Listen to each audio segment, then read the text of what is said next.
શ્રી દ્વારિકાધીશ કી જય. કે ભગવાન ધારે તો એક ક્ષણની અંદર મહાભારતના યુદ્ધનો વિનાશ કરી શકતા હતા, પણ ભગવાનને ધર્મ દેખાડવો હતો કે આજનો મનુષ્ય જો ધર્મને સાચવશે, નીતિને સાચવશે, વ્યવહારને સાચવશે અને સત્યને સાચવશે તો એની જય છે. પાંડવો 5 હતા, કૌરવ 100 હતા, છતાંય ભગવાન જેના પક્ષમાં હતા એની અંદર ધર્મ હતો.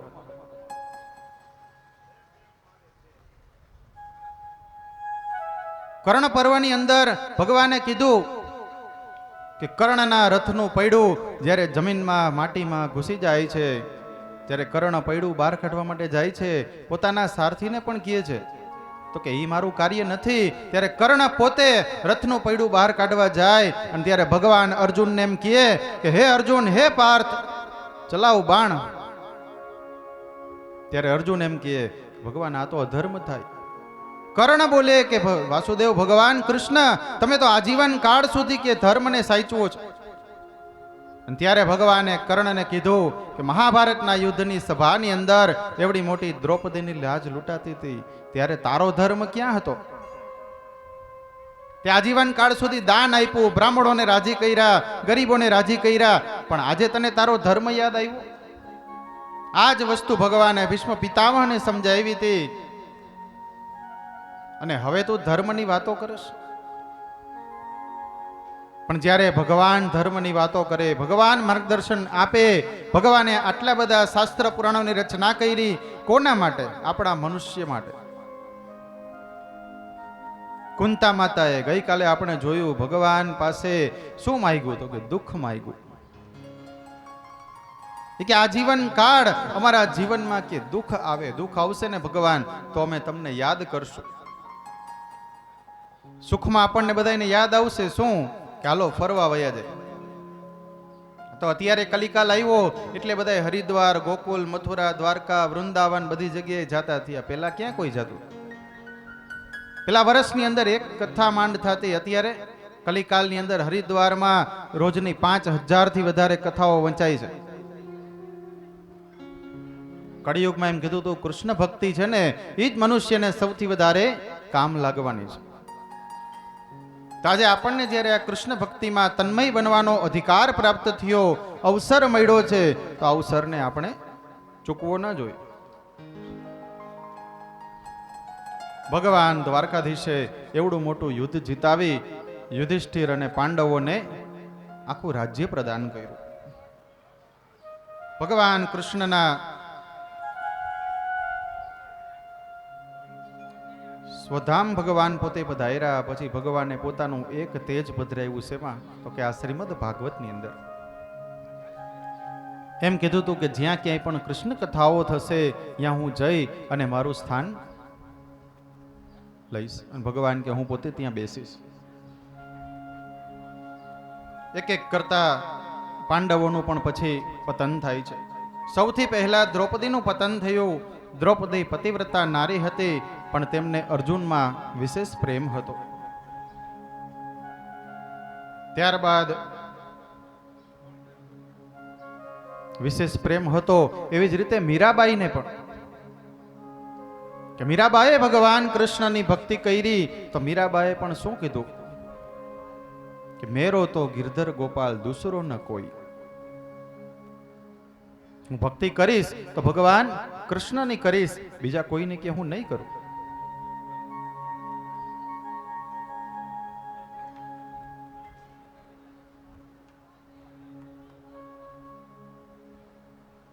કે જે મીરાબાઈ ભગવાન કૃષ્ણની ભક્તિ કરી એમાં તન્મય બન્યા.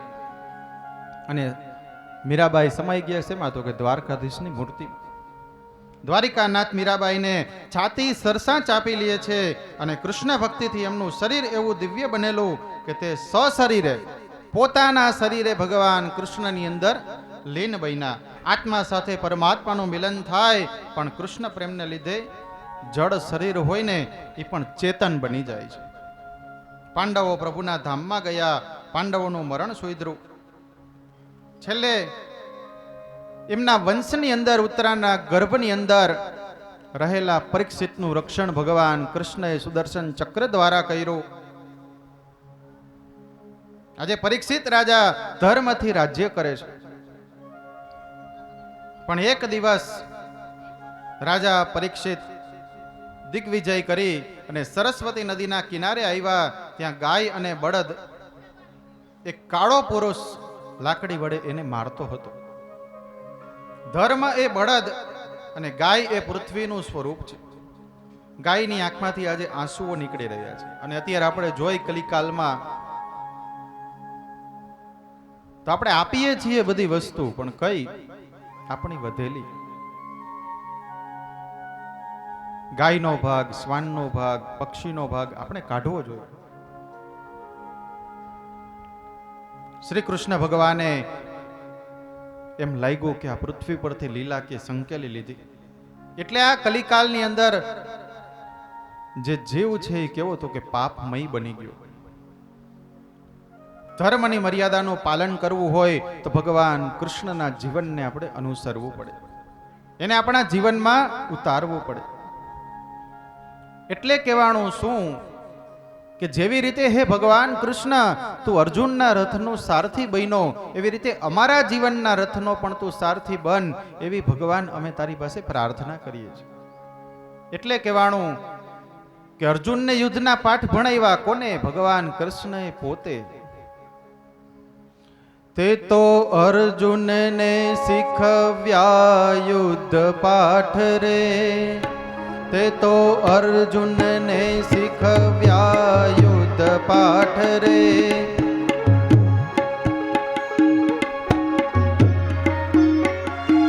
તે તો અર્જુનને શીખવ્યા યુદ્ધ પાઠ રે. તે તો અર્જુનને શીખવ્યા યુદ્ધ પાઠ રે. તે તો અર્જુનને શીખવ્યા યુદ્ધ પાઠ રે. તે તો અર્જુનને શીખવ્યા યુદ્ધ પાઠ રે. એવો બનજે સંસારનો સારથી રે. એવો બનજે સંસારનો સારથી રે. એવો બનજે અમારો સારથી રે. એવો બનજે અમારો સારથી રે. હે ભજુ ભાવેથી ભક્તિ હું તો કૃષ્ણની રે. ભજો ભાવેથી ભક્તિ હું તો કૃષ્ણની. હે ભજુ ભાવેથી ભક્તિ હું તો કૃષ્ણની રે. ભજો ભાવેથી ભક્તિ હું તો કૃષ્ણની રે. એવી ભક્તિ કરું કે મીરા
ટુકડા જેટલું તું આપે સાગર સમાન. આલુ રૂકડા આપે તુજનો સાગર સમાય. માંગુ ટુકડા જેટલું તું આપે સાગર સમાન. માંગુ ટુકડા કે જેટલું આપે સાગર સમાય. હે ભજુ ભાવેથી ભક્તિ હું તો કૃષ્ણની રે. હે ભજો ભાવેથી ભક્તિ હું તો કૃષ્ણની રે.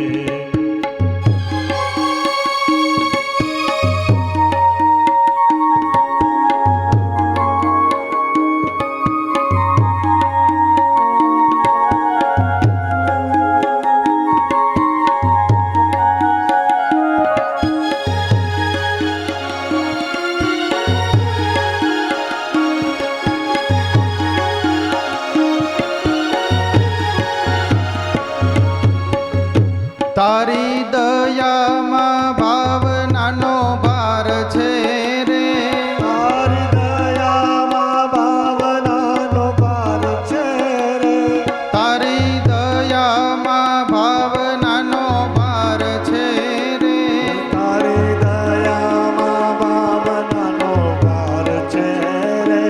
આ તો તારી સાથે જોડેલો તાર છે રે. આ તો જગતથી જોડેલો તાર છે રે. હે ભજુ ભાવેથી ભક્તિ હું તો કૃષ્ણની રે. ભજો ભાવેથી ભક્તિ હું તો કૃષ્ણની રે.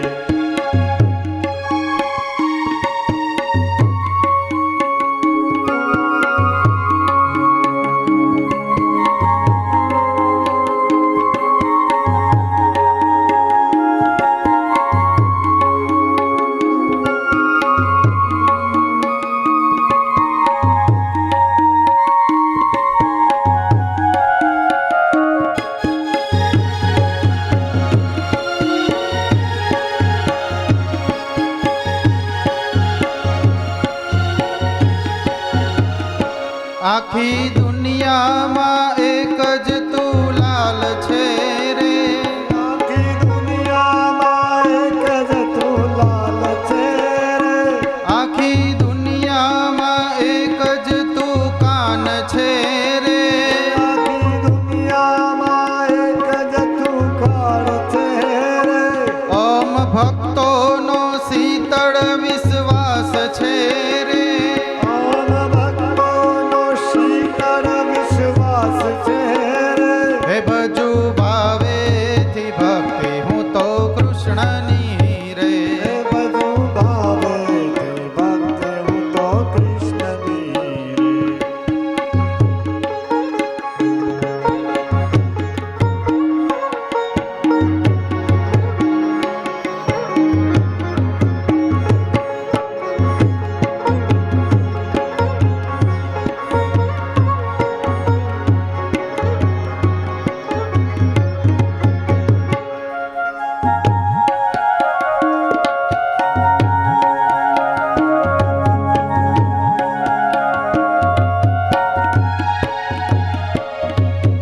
દુઃખમાં તું એક તારણહાર છે રે. દુઃખમાં તું એક તારણહાર છે રે. હો દુઃખમાં તું એક તારણહાર છે રે. ઓ દુઃખમાં તું એક તારણહાર છે રે. મારા જીવન નિર્વાહનો આધાર છે રે. મારા જીવન નિર્વાહનો આધાર છે રે. મારા જીવન નિર્વાહનો આધાર છે રે. મારા જીવન નિર્વાહનો આધાર છે રે. હે ભજુ ભાવેથી ભક્તિ હું તો કૃષ્ણની રે. હે ભજો ભાવેથી ભક્તિ હું તો કૃષ્ણની રે.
પાઠ રે તો અર્જુનને શીખવ્યા યુદ્ધ પાઠ રે એવો બનજે સંસારનો સારથી રે એવો બનજે સંસારનો સારથી રે એવો બનજે સંસારનો સારથી રે એવો બનજે સંસારનો સારથી રે હે ભજુ ભાવેથી ભક્તિ હું તો કૃષ્ણની રે ભજો ભાવેથી ભક્તિ હું તો કૃષ્ણની રે હે ભજુ ભાવેથી ભક્તિ હું તો કૃષ્ણની રે ભજો ભાવેથી ભક્તિ હું તો કૃષ્ણની રે હે ભજુ ભાવેથી ભક્તિ હું તો કૃષ્ણની રે ભજો ભાવેથી ભક્તિ હું તો કૃષ્ણની કે હે ભગવાન હું ભક્તિ કરીશ ભગવાન કૃષ્ણ તમારી. કૃષ્ણ ભગવાન કળિયુગની અંદર આપણે જોવા જાય તો શ્રીમદ ભાગવતની જેટલી કથાઓ થાય એ કથા કોની તો કે ભગવાન કૃષ્ણની. અને અત્યારે આપણે જોવા જાય તો ગોપી મંડળ છે, સત્સંગ મંડળ છે, આ બધાય એકાદશીની દરેક ધૂન કરે છે, દરેક જગ્યાએ ગાવા માટે જાય છે. એ કોની? ભગવાન કૃષ્ણની રચના. જે કાંઈ પણ ગીતો ગાય છે, જે કાંઈ પણ ભક્તિમાં આપણે તન્મય બની છીએ, ભક્તિ કોની? ભગવાન કૃષ્ણની. એટલે કહેવાણું સત્ય, તપ, પવિત્રતા અને દયા આને ક્યારેય કોઈ દિવસ આપણે છોડવી નહીં. રાજા સત્યવ્રત કરીને એક રાજા હતા કે જેના મહેલમાંથી મોડી રાત્રે એક પુરુષ બહાર નીકળે છે. એટલે રાજાને એને પૂછે છે કે તમે કોણ? તો કે મારું નામ તપ છે.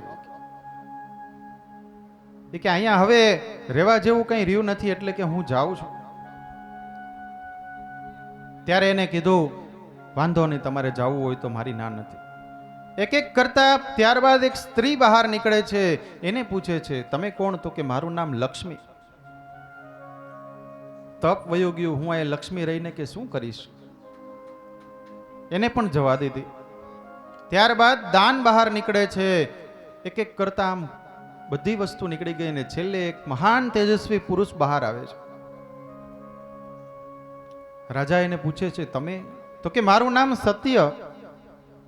તો કે દાન ગયું મને વાંધો નથી, તપ ગયું વાંધો નથી, જપ ગયું વાંધો નથી, લક્ષ્મી વહી ગઈ એનો પણ કે મને વાંધો નથી, પણ હે સત્ય આપ અહીંયા રોકાઈ જાઓ. આપ અહીંયા રોકાઈ જાવ કે તમે એક જોક મારી સાથે હશો ને કે તો હું જે ગયા છે એને કે હું પાછા લઈ આવીશ. જીવનમાં સત્યનું પાલન કરવું, સત્ય ખૂબ જરૂરી છે. અને સત્યના કારણે આજે બધી વસ્તુ એની પાસે પાછી ફરજ પડી.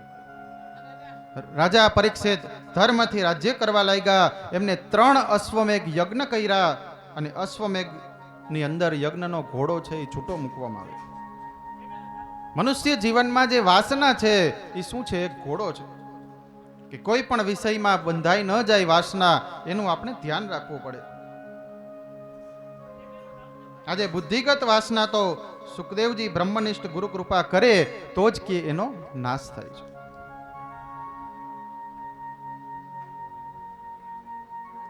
પરીક્ષિત રાજાનું જીવન કે બહુ શુદ્ધ હતું. વેરાવળથી આગળ પ્રાચી સરસ્વતી આવે છે. ત્યાં કલી અને પરીક્ષિતનો ભેટો થાય છે. આ પ્રાચી તીર્થ ક્ષેત્ર એટલે શાસ્ત્રમાં એમ કહેવાય છે કે તમે 100 વાર કાશી જાઓ અને 1 વાર તમે પ્રાચી જાઓ એટલું પુણ્ય પ્રાપ્ત થાય. પ્રાચીનો પીપળો છે આજે 5000 વર્ષથી પણ જૂનો છે. ભગવાન કૃષ્ણ સ્વધામ પધાર્યા એને 5126 વર્ષ પૂર્ણ થયા.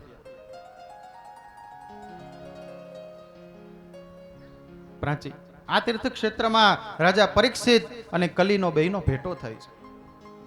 પરીક્ષિતે એક પગ ઉપર ઉભેલા બળદને જોયો અને એક શુદ્ર હાથમાં લાકડી લઈ આ બળદને મારે છે. એટલે બળદ એક પગ ઉપર હોવાથી એને શું કર્યું? બહુ દુઃખી હતો. પરીક્ષિત રાજાએ પૂછ્યું કે આજે તારા 3 પગ છે કે કોણે કાપી નાખ્યા? અને એ સમયે ધર્મરૂપી બળદ આજે બોલે છે કે રાજન, મને કોણ દુઃખ આપે છે એનો તો નિર્ણય કે હજી નથી થયો. કેટલાકનું માનવું એવું છે કે કાળ દુઃખ આપે છે, તો કેટલાકનું માનવું એવું છે કે મનુષ્ય પોતાના કર્મથી દુઃખી છે, તો કોઈ એમ કહે છે કે મનુષ્ય પોતે પોતાના સ્વભાવથી દુઃખી છે. માટે સ્વભાવ છે એ કેવો રાખવો? તો કે અતિશય ઠંડો રાખવો. કાળ, કર્મ અને સ્વભાવ મનુષ્યના જીવને દુઃખ આપે છે. એટલે કહેવાનું કે ગમે એવો સમય આપે ભગવાન આપણને, પણ ભગવાનની ભક્તિ કરતી રહેવી. અને જ્યારે ભગવાન સારો સમય આપે, સંપદા આપે, તો સારા સત્કાર્યો પણ આપણે કરતા રહેવા. કેમ કે આજે કરેલું, આજે વાવેલું આપણા માટે તો ઉપયોગી છે જ, પણ આપણી આવનારી જે પેઢી છે એના માટે પણ ઘણું ઉપયોગી છે. આપણે એમ કહીને કે સ્વર્ગ ને નર્ક બીજે ક્યાંય નથી. અહીંયા કરેલા આપણા સારા સત્કર્મ છે એ આપણને અહીંયા જ કામ આવવાના છે. ક્યારેક આપણા પરિવારની અંદર અત્યારે હમણાં ચૈત્ર મહિનો ચાલે છે, ભાદરવો મહિનો ચાલે છે, અમાસ આવશે, એકાદશી આવશે, બારસ આવશે, તો આપણે બધાય શું કરશું?